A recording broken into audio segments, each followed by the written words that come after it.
가져올라 평양 한옥을 아름답게 장식했습니다.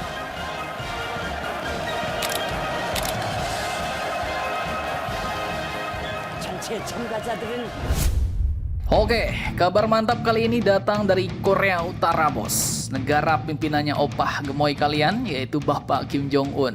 Nah, jadi admin kutip dari sumber berita dw.com dan juga detik.com. Ini dia sumbernya. Negara sangar Korea Utara pun kini dikabarkan mulai membuka pintu dan ingin berteman dengan negara-negara di Asia Tenggara, bos. Nah, loh, mantap jos nih.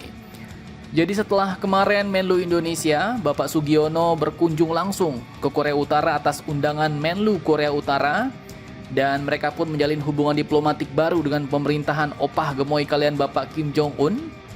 Kini ternyata yang lebih mantap lagi, bos. Indonesia pun ternyata bukan satu-satunya negara di Asia Tenggara yang mulai dilirik oleh Pyongyang.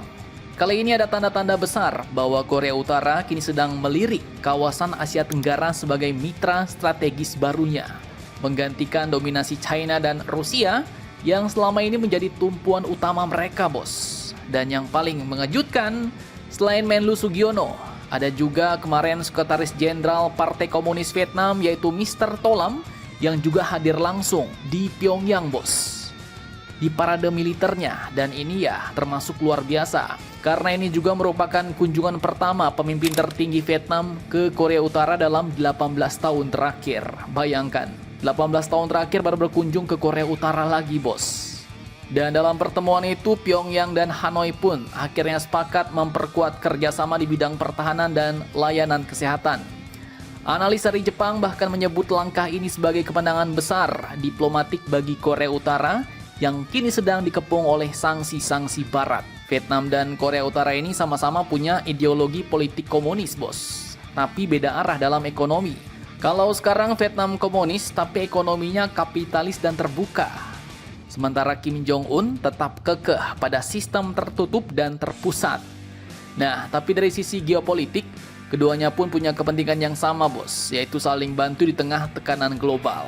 Kemudian bukan cuma Vietnam, negara tetangganya yaitu Laos juga ikut merapat ke Pyongyang.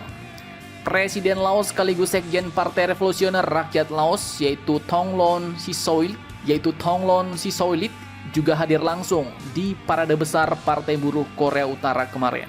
Dan hasilnya, Korea Utara dan Laos kini sepakat untuk memperdalam kemitraan strategis. Mantap jos. Dan pertanyaannya, mengapa nih tiba-tiba Korea Utara melirik kawasan kita, komplek kita Asia Tenggara, bos? Nah, di sini menurut analis geopolitik alasannya jelas. Yang pertama, kawasan Asia Tenggara itu relatif netral. Seperti kita Indonesia, netral ya kan? Ke Tiongkok oke, ke Amerika Australia juga oke. Kemudian katanya Asia Tenggara juga tidak sepenuhnya di kubu Amerika, tapi juga tidak sepenuhnya di bawah China atau Rusia. Dan yang paling penting, negara-negara ASEAN saat ini masih terbuka untuk dialog dan kerjasama ekonomi. Makanya mungkin bagi Korea Utara, negara Vietnam dan Laos kini jadi pintu masuk yang sempurna untuk membuka jalur baru, bos. Baik perdagangan, pertahanan, maupun diplomasi.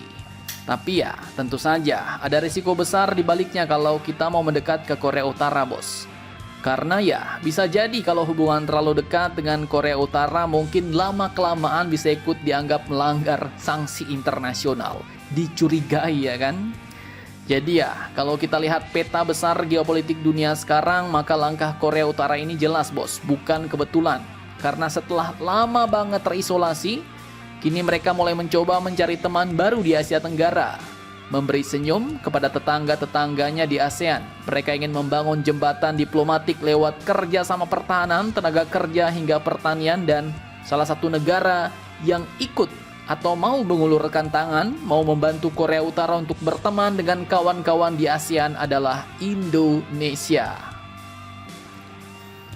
Dan dengan Indonesia kini ikut menjalin komunikasi langsung lewat Menlu Sugiono, ya bisa jadi ini adalah awal dari babak baru hubungan Pyongyang dan ASEAN. Namun pertanyaannya nih, bos, di benak Mimin, apakah ini akan membuka peluang kerjasama yang lebih luas? Atau justru malah bikin kawasan jadi medan tarik-menarik pengaruh besar dunia? kita lihat saja bos, bagaimana permainan geopolitik di Asia Tenggara ini akan dimainkan. Kalau menurut kalian bagaimana nih? Jangan lupa komentar. Tetaplah kalian barbar dan jangan santuy terus demi Indonesia. Tangguh salam Indomax Indo Magazines.